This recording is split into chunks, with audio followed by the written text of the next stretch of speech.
Rota 66.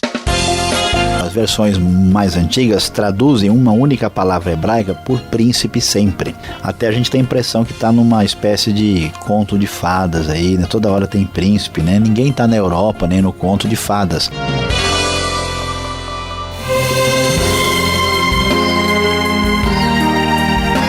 Alô, alô, você que nos acompanha pelo rádio nesse Brasil afora. E a você em especial que está fora do Brasil, nos ouvindo pela internet.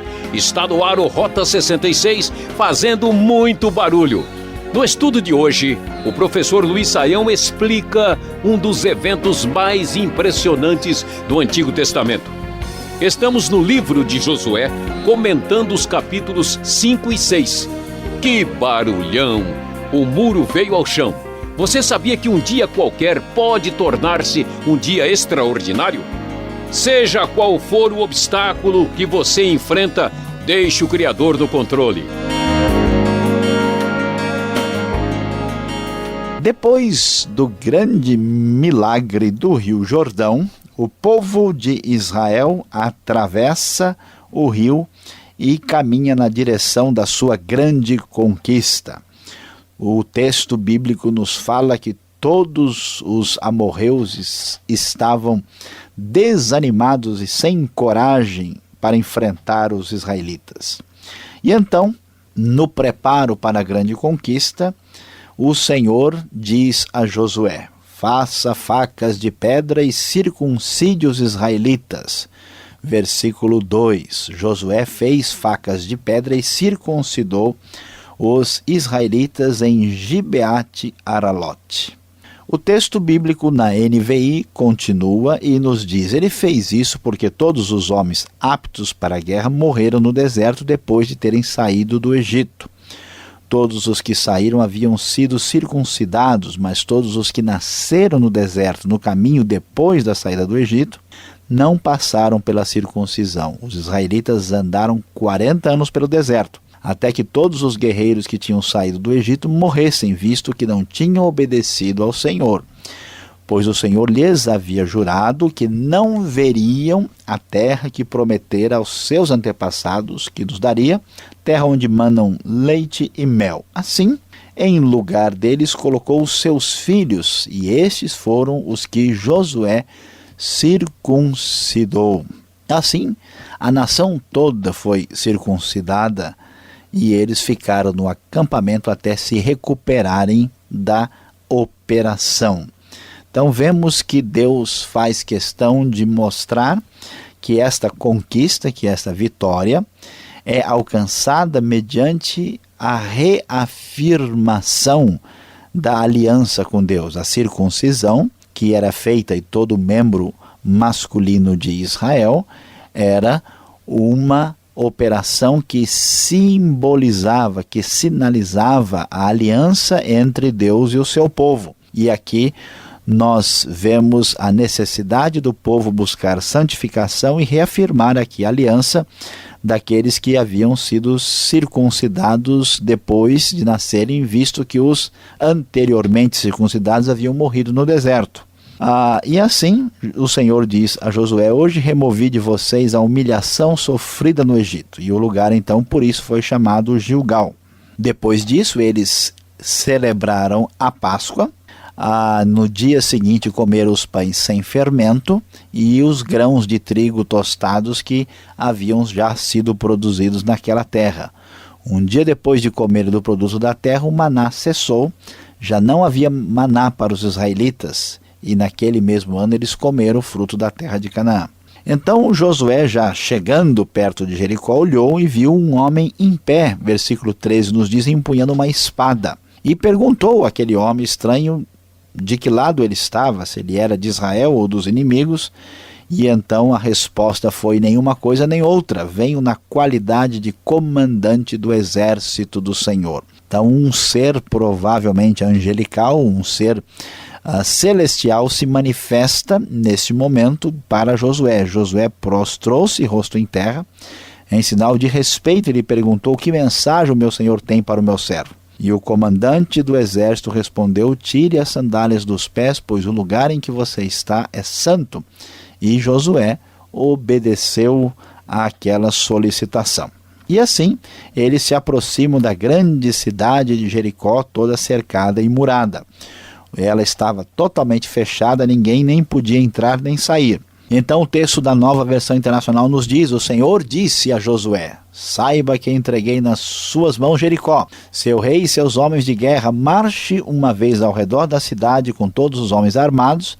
Faça isso durante 6 dias. 7 sacerdotes levarão, diz o texto sagrado, cada um uma trombeta de chifre de carneiro à frente da arca. No 7º dia, marchem todos 7 vezes ao redor da cidade, e os sacerdotes toquem as trombetas. Quando as trombetas soarem um longo toque, todo o povo dará um forte grito, o muro da cidade cairá e o povo atacará cada um do lugar onde estiver. E então Josué, obedecendo a ordem de Deus, convocou todo o povo, e os soldados foram à frente da arca do Senhor. Quando Josué então dá ordem, o povo começa, soldados, a darem volta em torno de Josué conforme a ordem do Senhor. Os soldados armados marchavam à frente dos sacerdotes, que tocavam as trombetas, e o restante dos soldados seguia a arca. Durante todo esse tempo tocavam-se as trombetas. Imagine só o que se passava na cabeça dos moradores de Jericó, vendo aquele grupo, aquela multidão enorme, aqueles guerreiros fazendo isso. E Josué ordenou: não gritem, não deem o brado de guerra, espere até o momento certo. E o texto bíblico continua nos trazendo a informação correta sobre o que acontece nesta grande batalha. Josué levantou-se na manhã seguinte, diz o verso 12, os sacerdotes levaram a arca do Senhor. Os 7 sacerdotes que levavam as trombetas iam adiante da arca do Senhor tocando as trombetas. E eles então vão e começam a rodear a cidade, fazem isso conforme Deus ordenou. Durante 6 dias repetiram aquele mesmo ato que haviam feito. E então o texto bíblico nos diz: no 7º dia, levantaram-se ao romper da manhã e marcharam da mesma maneira 7 vezes ao redor da cidade. Foi apenas nesse dia que rodearam a cidade 7 vezes. Na 7ª vez, quando os sacerdotes deram o toque de trombeta, Josué ordenou ao povo: gritem, o Senhor lhes entregou a cidade. A cidade, com tudo que nela existe, será consagrada ao Senhor para destruição. É o famoso Herem. Somente a prostituta Raabe, todos os que estão com ela em sua casa serão poupados, pois ela escondeu os espiões que enviamos. Mas fiquem longe das coisas consagradas, não se apossem de nenhuma delas para que não sejam destruídos. Do contrário, trarão destruição e desgraça ao acampamento de Israel. Toda a prata, todo o ouro e todos os utensílios de bronze e de ferro são sagrados e pertencem ao Senhor e deverão ser levados para o seu tesouro. E meus queridos ouvintes, fiquem imaginando a cena. Aquela cidade, que de acordo com os estudiosos está entre as mais antigas da história humana a ser habitada. Uma cidade com muros fortes e poderosos e com muita resistência. Aquele exército em volta, e o texto bíblico nos diz: quando soaram as trombetas, o povo gritou. Ao som das trombetas e do forte grito, o muro caiu, cada um atacou do lugar onde estava e tomaram a cidade. Consagraram a cidade ao Senhor e destruíram ao fio da espada tudo que havia ali. Todos os seres vivos que estavam na cidade morreram. E conforme a promessa, Raabe, a prostituta, foi preservada. Josué deu a ordem, os jovens entraram na casa de Raabe, jovens mandados por Josué, e trouxeram Raabe, seu pai, sua mãe, seus irmãos, todos os parentes, e os livraram da morte e da destruição. Depois a cidade foi incendiada. Mas, conforme nós ouvimos já há pouco, aquilo que fora consagrado ao Senhor é uma coisa um pouco diferente, difícil de entender, mas no momento de guerra ordenado por Deus, que tinha propósito de cumprir a sua promessa e tinha propósito de abençoar o povo de Israel e também trazer o julgamento sobre a nação pagã, Deus faz com que essa guerra não tenha um significado essencialmente político e econômico. Por isso, a riqueza ela é vedada. O povo não pode se sentir compelido a guerrear, a combater, para ter acesso às riquezas. Por isso, o texto diz, eles entregaram a prata, o ouro e os utensílios de bronze e de ferro ao tesouro do santuário do Senhor. E Josué poupou a prostituta Raabe e sua família e todos os seus pertences. O texto faz questão de repetir aquilo que aconteceu. E o texto nos diz que Raabe continuou vivendo entre os israelitas até o dia de hoje. E naquela ocasião, encerrando esse capítulo que fala do grande barulhão que trouxe o muro ao chão, o texto bíblico nos diz, naquela ocasião, Josué pronunciou este juramento solene: maldito seja diante do Senhor o homem que reconstruir a cidade de Jericó. Ao preço de seu filho mais velho lançará os alicerces da cidade, ao preço de seu filho mais novo porá as suas portas, trazendo uma palavra de pesar profundo sobre a cidade que fora destruída completamente. E então Deus abençoou Josué e a grande cidade, quase que imbatível, foi finalmente conquistada de maneira singular e extraordinária pelo barulho, pelo som do grito do povo e do soar das trombetas do exército de Deus. Que esta história nos ajude a entender e refletir que Deus é o Senhor da história, tem todo o poder e traz a juízo mais cedo ou mais tarde aqueles que certamente entram em desacordo, em desarmonia profunda com Ele.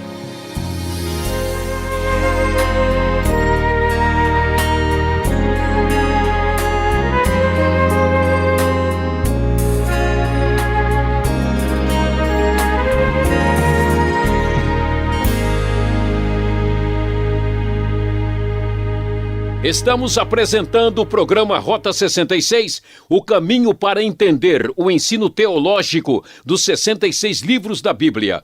Essa é a série Josué, destacando os capítulos 5 e 6. Tema da aula de hoje: que barulhão, o muro veio ao chão. O Rota 66, que tem produção e apresentação de Luiz Saião, redação Alberto Veríssimo e na locução Beltrão, numa realização transmundial. E continue com a gente. Vem aí, quem pergunta quer saber.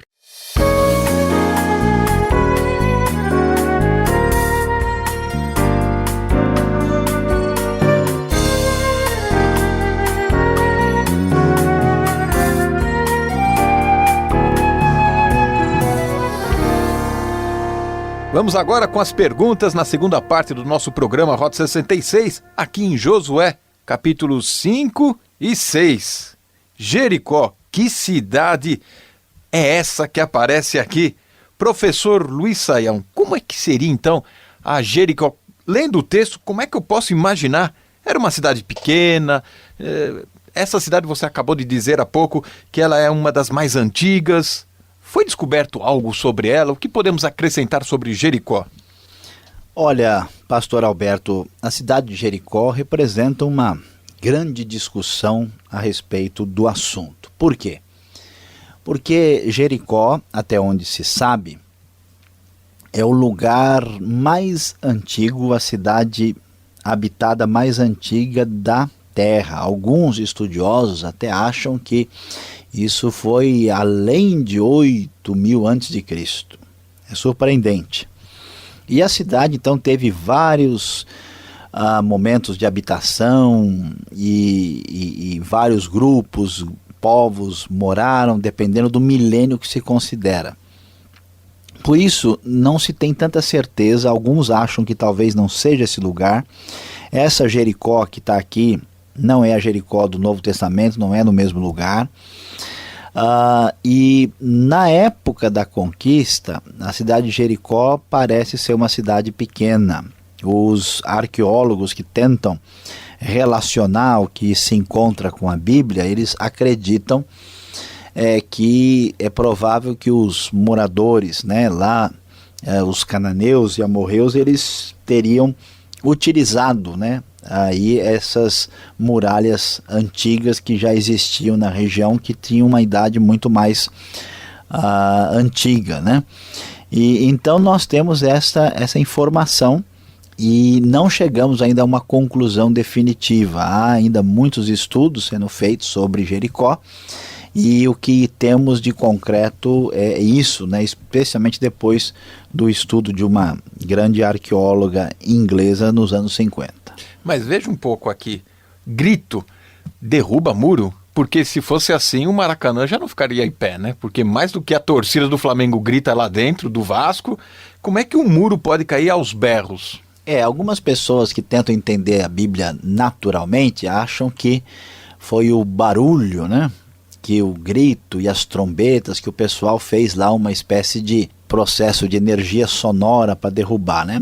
Olha, como se o muro fosse de cristal, né? Pois é, alguém pode até dizer que isso teve a sua influência, mas é difícil que o muro seja derrubado somente dessa forma, né? O que a Bíblia sinaliza é que Deus deu a vitória, e esses gritos, né, toda a trombeta é mais um elemento que traz a unidade do combate para o povo do que propriamente uma espécie de combate sonoro para conseguir a vitória. Então nós vamos para um outro lado, né? Rodear a cidade 7 vezes, por 7 dias, 7 sacerdotes, 7 trombetas.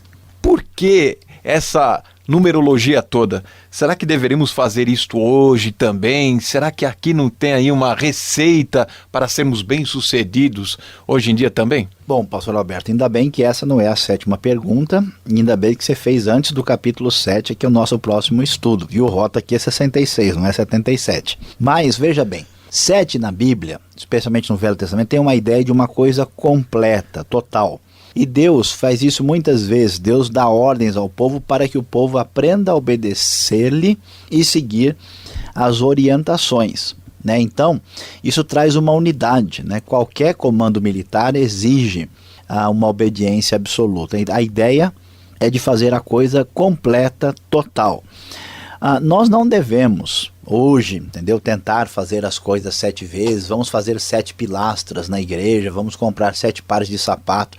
Isso não faz sentido, não é pro número 7 dar sorte para ninguém. 7 dias de oração. Aí a gente até pode fazer 7 dias de oração, mas um dia faz 5, faz 40, faz 10, né? Não pode se confiar no poder místico do número. Agora, o mais complicado que a gente vê é quando algumas pessoas hoje acreditam que para conseguirmos vitórias espirituais, nós devemos fazer o que Josué fez, sair rodeando a cidade várias vezes para conseguirmos vitórias espirituais, desalojar demônios de certos lugares, né?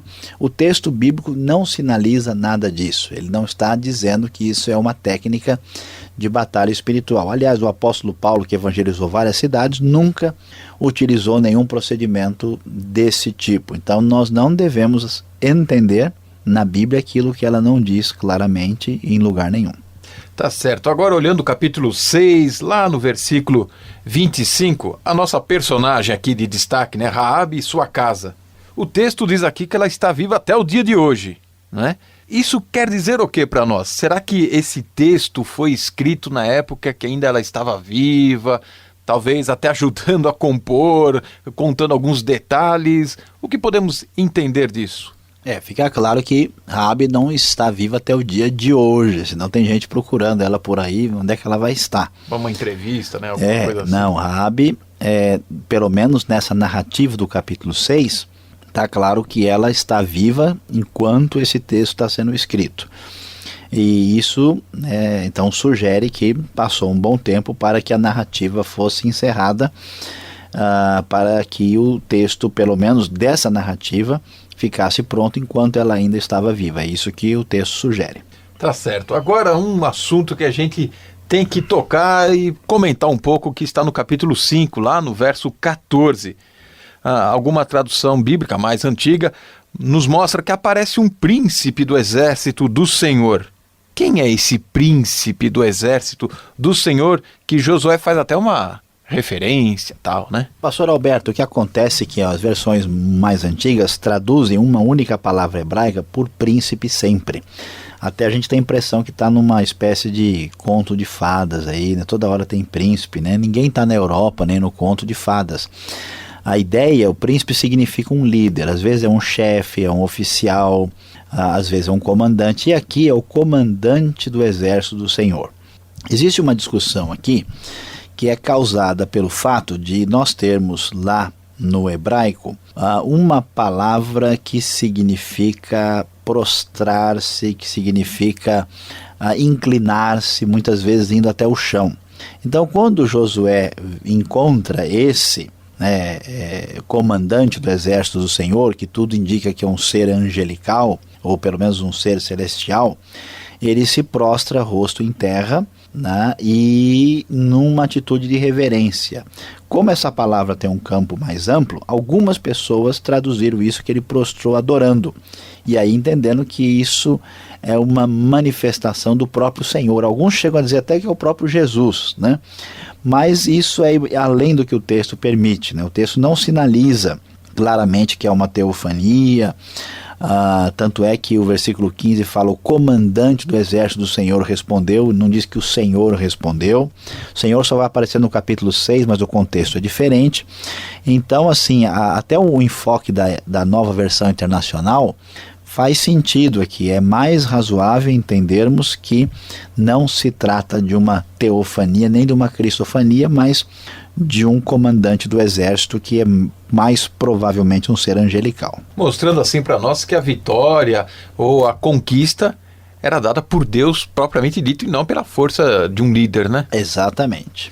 Agora, esses despojos que vão arrecadar para a casa do Senhor, que aparece lá no capítulo 6, lá no verso 24, ouro, utensílios de bronze, ferros, etc. Esse tesouro vai para a casa do Senhor.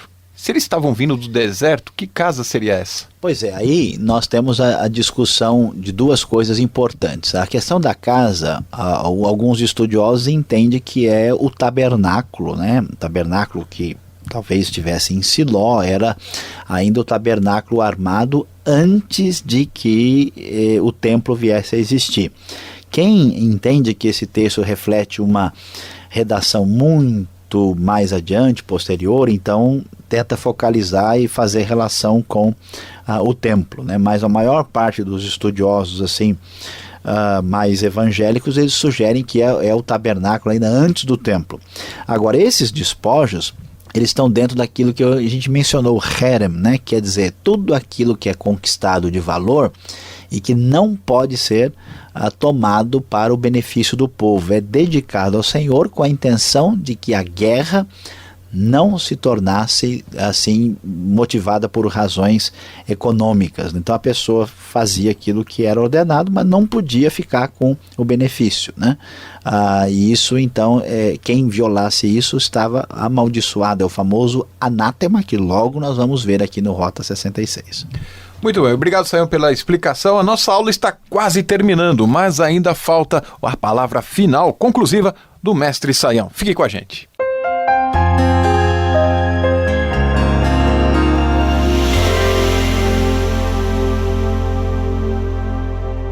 Depois de termos estudado aqui no Rota 66 de hoje, os capítulos 5 e 6 do livro de Josué, falamos sobre o tema Que Barulhão, o muro veio ao chão. Nós vamos chegar à nossa aplicação final. Qual é a grande lição que temos aqui nestes dois capítulos, especialmente na conquista de Jericó? A grande verdade é que a vitória depende do Senhor. Um dos maiores problemas do ser humano, segundo a Bíblia, é acreditar no seu próprio poder, na sua própria força e entender que ele é responsável pelo seu sucesso.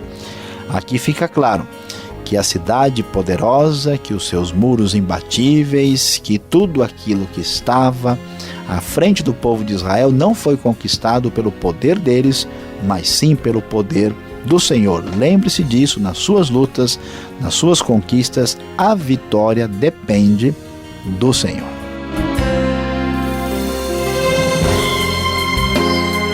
Ah, que pena, fim de mais um programa Rota 66. Eu, Beltrão, prometo estar de volta nessa mesma sintonia e horário. E visite o nosso site, transmundial.com.br, e fique na paz do Senhor.